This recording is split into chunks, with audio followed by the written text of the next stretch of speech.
बिस्मिल्लाहिर्रहमानिर्रहीम। अस्सलाम वालेकुम स्टूडेंट्स। आज की वीडियो जो है वो 10th केमिस्ट्री की है, उर्दू मीडियम वाले स्टूडेंट्स के लिए।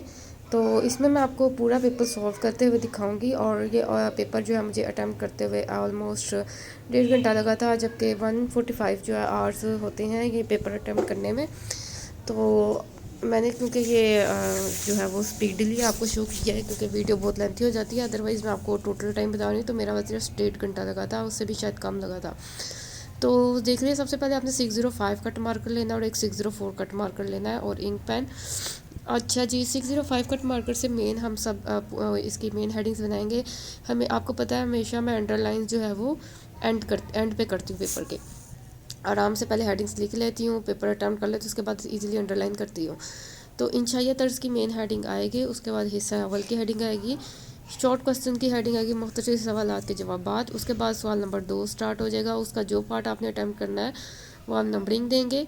और जैसे कि अभी क्वेश्चन था इक्विलिब्रियम कांस्टेंट की तारीफ बयान करें, तो हमने इसकी हेडिंग बना दी इक्विलिब्रियम कांस्टेंट। हेडिंग लिखी है, जहाँ पे भी हेडिंग ओवर हुई है कॉलन लगाया है, उसके बिल्कुल नीचे से वेरी नेक्स्ट लाइन से हमने जो है वो उसका आंसर लिख दिया है। उसके बाद नेक्स्ट पार्ट लिखेंगे और मेंशन करेंगे 2 3 जो सभी अटैम्प्ट कर रहे हैं सेम उसी तरह। रिएक्शन की हद से क्या मुराद है उसकी हेडिंग बना दी, रिएक्शन की हद से मुराद कॉलन लगाया और उसके उधर वेरी नेक्स्ट लाइन उधर बिल्कुल उसके नीचे से उसकी डेफिनेशन हमने लिख दी। इसी तरह डिफरेंट जो है वो शॉर्ट क्वेश्चन जो भी आपने अटैम्प्ट करने हैं उस नंबरिंग के साथ आपने वो अटैम्प्ट करने हैं और आपने क्वेश्चन में से हेडिंग उठानी है। फॉर एग्जांपल कोई रीजनिंग वाला क्वेश्चन होता है जिसकी हेडिंग नहीं बन पाती, तो या लेंथी हेडिंग होती है तो आप उसकी हेडिंग मत बनाएं। क्वेश्चन लिखना चाहते हैं उसको क्वेश्चन में लिख दें, नहीं तो आप जवाब की हेडिंग लिख दें या वजह, इस तरह जो भी आपसे क्वेश्चन पूछा उसके अकॉर्डिंगली सिंपल जवाब की हेडिंग बना लें। तो कोशिश करें क्वेश्चन में से हेडिंग ही उठाएं। अच्छा जी, इस तरह था। इसमें मिसाल भी लिखनी थी तो हमने मिसाल की भी हेडिंग बनाई और मिसाल लिख दी। जो पॉइंट्स जो हैं वो हाईलाइट करने हो उसे आप मार्कर से लिखें, ठीक है। इसी तरह क्वेश्चंस आपने अटैम्प्ट करने हैं। ऑर्गेनिक कंपाउंड के इस्तेमालात लिखने थे 2, तो हमने उसकी हेडिंग बना दी ऑर्गेनिक कंपाउंड के इस्तेमाल नंबर 1 और नंबर 2। अब आप देखते जाएं किस तरह से मैं जो हेडिंग्स के ये 604 कट मार्कर से मैं हेडिंग्स दे रही हूँ, सब हेडिंग्स। तो जैसे ही मैं एक हेडिंग लिखती हूँ उसी के बिल्कुल नीचे नंबरिंग के नीचे तो एक लाइन में छोड़ देती हूँ। छोड़ती इसलिए क्योंकि मुझे पता है कि मैंने इसके नीचे अंडरलाइन करना है। अगर मैं उसके बिल्कुल नीचे से लिखना स्टार्ट कर दिया तो अंडरलाइन करते हुए लिखा हुआ कट जाएगा। तो एक लाइन आपने छोड़ देनी है, या जब भी लिखना है उसके बिल्कुल जहाँ पे वो क्वेश्चन हेडिंग एंड हो उसके बिल्कुल आगे से स्टार्ट कर देना है अगली लाइन के साथ, ठीक है। और पॉइंट वाले जो क्वेश्चन होते हैं उसमें आपने जो स्टार्ट में स्पेस छोड़ के नंबरिंग दे के इस तरह से अटैम्प्ट करना है जैसे कि आपको ये नज़र आ रहा है। इस तरह बाकी क्वेश्चंस भी अटैम्प्ट कर लेंगे। अच्छा जी, अल्काइल रेडिकल्स कैसे बनते हैं, तो ये क्वेश्चन था तो मैंने इसकी हेडिंग मुश्किल से बन रही थी, ये मैंने इसकी बस क्वेश्चन को उठा के लिए हेडिंग बना दी रेडिकल्स कैसे बनते हैं और क्वेश्चन मार्क लगा दिया, उसके बाद उसका आंसर लिख दिया। और इसकी एक मिसाल भी देनी थी तो हमने मिसाल की हेडिंग भी बना दी और इस तरह से उसके मिसाल की हेडिंग के भी बिल्कुल नीचे उस तरह से उसकी एग्जाम्पल हमने कोट कर दी। तो ये छोटी छोटी बातें होती हैं, टिप्स होते हैं, पॉइंट्स होते हैं पेपर प्रेजेंटेशन के वाले से, तो उनको ज़रूर फॉलो किया करें। ये जो है वो कि मैं मसवा देखें किस तरह से लिखी है। अच्छा जी, इसके बाद आ जाते हैं नेक्स्ट क्वेश्चन की तरफ। ये भी शॉर्ट क्वेश्चन वाली क्वेश्चन है, सवाल नंबर 3। इसकी मेन हेडिंग बनाएंगे 605 कट मार्कर से। अगेन नंबरिंग स्टार्ट कर देंगे और अब फॉर एग्जांपल मैंने थर्ड पार्ट अटैम्प्ट करना, मुझे पहले 2 नहीं आते या मैं नहीं अटैम्प्ट करना चाहती तो हम थर्ड पार्ट की हेडिंग देंगे। तो अच्छा, ये जैसे कि ये मैं आपको हेडिंग शो कर रही हूँ, फर्टिलाइज़र की तैयारी में इस्तेमाल होने वाले एसिड्स के 2 नाम लिखने थे। तो ये हेडिंग मैंने लिख तो दी पर मुझे पर्सनली ये अच्छी नहीं लगी, काफ़ी लंबी हो गई थी। तो आप बस ना फर्टिलाइज़र या फर्टिलाइज़र के पॉइंट लिख लें या फिर आप डायरेक्ट जवाब लिख के इसके बाद ये इस तरह से लिख लें, फर्टिलाइज़र के तैयार में इस्तेमाल होने वाले 2 एसिड्स दर्ज झैल है और नंबरिंग के साथ लिख दें। एग्जामिनर को पता लग जाएगा जनाब ये उस क्वेश्चन का आंसर है, क्योंकि वो जाहिर सी बात है उनको पता होता है पेपर का कौन कौन उस क्वेश्चन आए हैं, इतने ज़्यादा तो पेपर चेक करते हैं, तो वो इजीली आपको वो पढ़ लेंगे और आपको उसके मार्क्स दे देंगे। तो अगर आपके पास टाइम है, आपको लगता है आपकी स्पीड अच्छी है, तो फिर आप ज़रूर हेडिंग बना दें या क्वेश्चन लिख दें। अच्छा जी, सॉल्ट्स की खसूसियात लिखनी थी। दो खसूसियात तो हमने इस तरह से हेडिंग नहीं की, खसूसियात, और सेम इसी तरह लाइन छोड़ के पॉइंट वाला क्वेश्चन लिखा। तो पॉइंट लिखते हुए भी हमने 1.5 फिंगर गैप दिया। अच्छा जी, हैज़ा की बीमारी भी बतानी थी, तो वो हमने उसकी हेडिंग बना दी हैज़ा की बीमारी, और उसके बाद उसकी एक्सप्लेनेशन कर दी, और उसका जो वायरस उसमें इन्वॉल्व होता है उस वायरस को हमने मार्कर से इन्वर्टेड कॉमर्स में लिख के हाईलाइट कर दिया। जेनेटिक कोड ऑफ लाइफ, तो इसकी डेफिनेशन बतानी थी, तो हमने ये जो है इसकी हेडिंग लिख के इसके बाद इसका आंसर लिख दिया।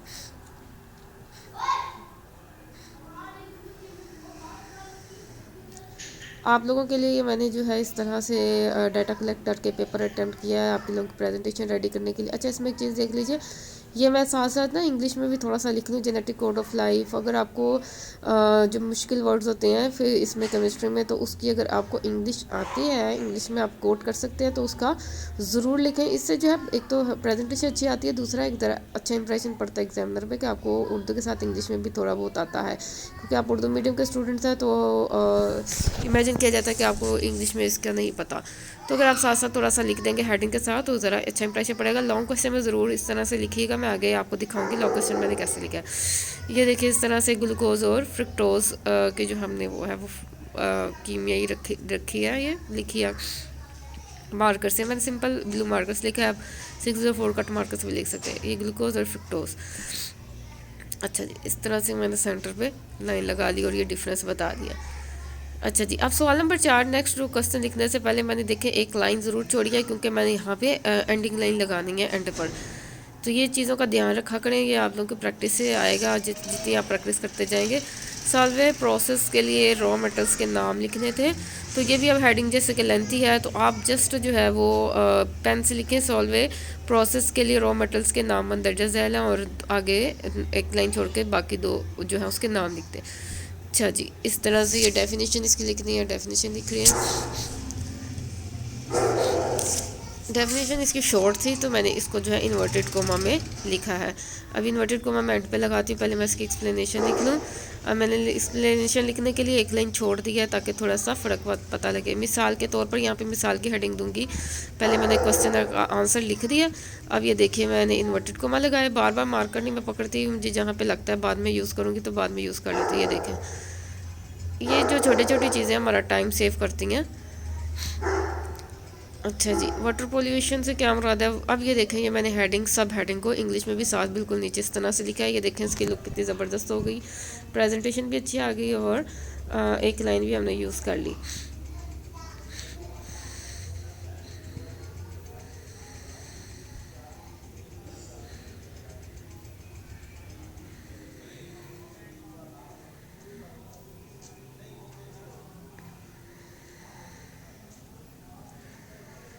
ये देखें, एंड पे मैंने इन्वर्टेड कोमा में जब मैंने मार्कर पकड़ना है, तो साथ ही मैंने इन्वर्टेड कोमा में वो उसकी डेफिनेशन को लिख दिया।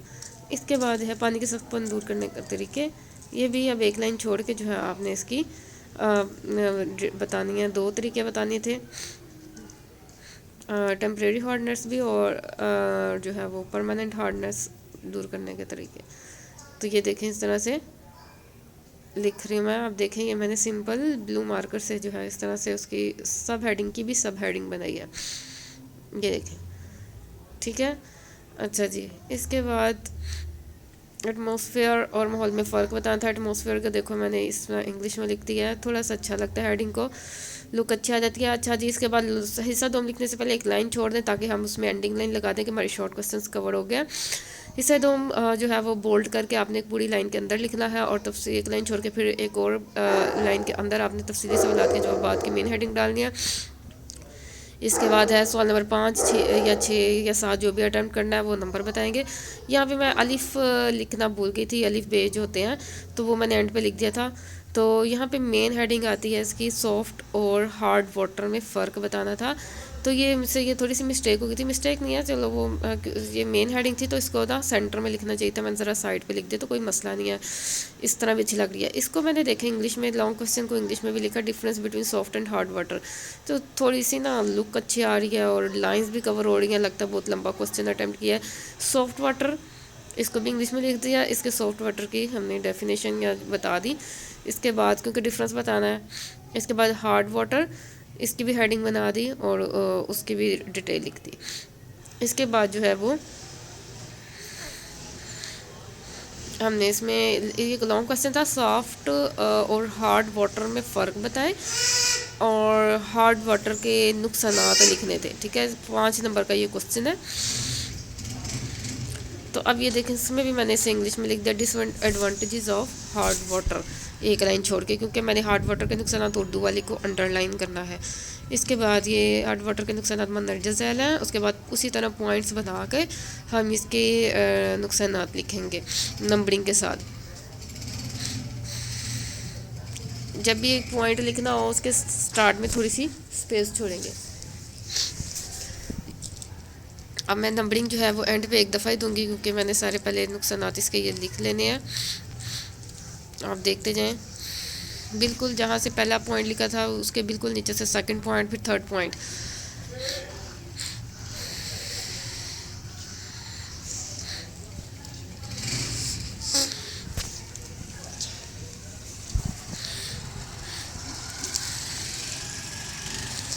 इसमें कुछ कुछ वर्ड्स को मैं इंग्लिश में भी लिखती जा रही हूँ। हीट को मैंने इंग्लिश में हीट लिख दिया, तो थोड़ा सा लुक अच्छी आ जाती है, इंप्रेशन भी अच्छा बढ़ जाता है।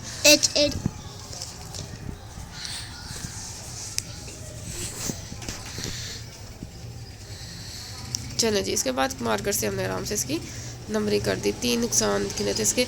इसके बाद ये देखें, बे पार्ट, डायनामिक इक्विलिब्रियम की मैक्रोस्कोपिक खसूसियात। इसको भी आप अगर आप इंग्लिश में लिख देते ना कमाल हो जाना, तो मैंने यहाँ पे नहीं लिखा, तो यहाँ पे आप डायनामिक इक्विलिब्रियम की मैक्रोस्कोपिक खसूसियात इंग्लिश में लिख दे।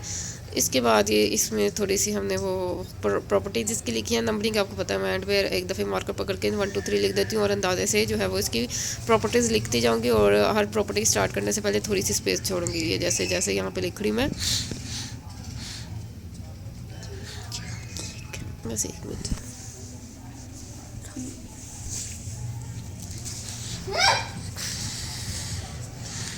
यहाँ पे भी देखें, कंसंट्रेशन, प्रोडक्ट, इसको साथ इंग्लिश में करके लिखा हुआ है। डेंसिटी थोड़ा सा अच्छा आ जाता है, स्पेस भी ज़्यादा यूज़ हो जाती है और लिखा हुआ ज़्यादा लगता है और लुक भी अच्छी आ जाती है, कमाल हो जाता है। ठीक है, कोई इन पॉइंट्स को ज़रूर यूज़ करें, अच्छा लगेगा, मार्क्स भी इंशाल्लाह अच्छे आएंगे। चलें जी, ये प्रॉपर्टीज़ हो गई। अब हम इसको नंबरिंग कर लेंगे, नंबर 1, नंबर 2, नंबर 3, नंबर 4। ठीक है, 4 प्रॉपर्टीज़ लिखनी थी, 4 मार्क का क्वेश्चन था। अच्छा जी, सवाल नंबर आ जाता है 6।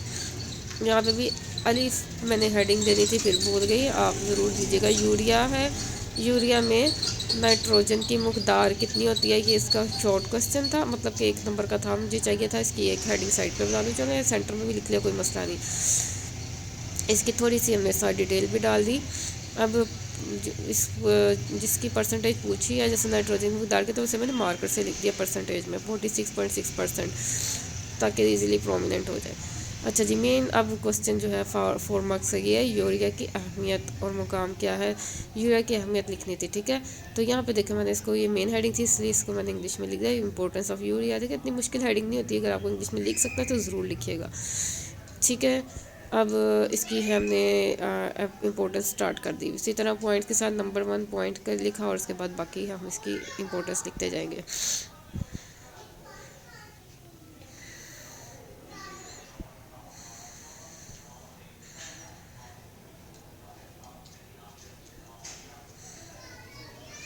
जो जो इम्पोर्टेंट पॉइंट्स होते हैं, कीवर्ड्स होते हैं, उनको मार्कर से ज़रूर लिखा करें।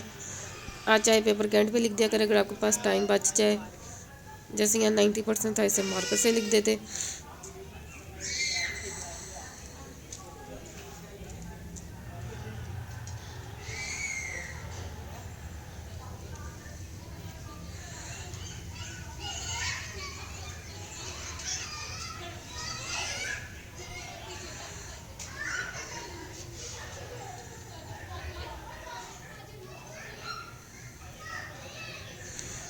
एक्सप्लोसिव्स को हमने जो है वो मार्कर्स इंग्लिश में भी लिख दिया, साथ ऑटोमोबाइल को भी इंग्लिश में लिख दिया। चलो जी, 4 यूजेस हो गए इसके। अब हम इसको नंबरिंग कर देंगे 2, 3, 4, 5। अच्छा जी, इसके बाद अब बे पार्ट है इसका सेकंड पार्ट। तो एथीन के यूजेस लिखने थे, इस्तेमालात लिखने हैं, 4 यूजेस बताने हैं, जस्ट यूजेस ऑफ एथीन। इसको भी मैंने इंग्लिश में लिख दिया, ठीक है, तो ज़रा हेडिंग अच्छी आ गई। इसके बाद इसके यूजेस बता दिए, छोटे छोटे से इसके इस्तेमालात हैं, तो वो हमने इस तरह से उसी तरह से पॉइंट्स बना के लिख दिए। बेहोश करने के लिए, फलों को मसनूई तरीके से पकाने के लिए, पॉलीथीन बनाने के लिए इस्तेमाल होती है एथीन। पॉलीथीन की थोड़ी सी डेफिनेशन कर दी, होता क्या है, मटेरियल जो है। इसके बाद इसका लास्ट पॉइंट, चलो जी, ये हमारा जो है पेपर कंप्लीट हो गया है अल्हम्दुलिल्लाह। अब हम क्या करेंगे, ये देखिए केमिकल वॉर, मार्कर्स की नंबरिंग कर दी। अब ये देखें अगेन अंडरलाइनिंग करने लगे हैं पेपर के एंड पे।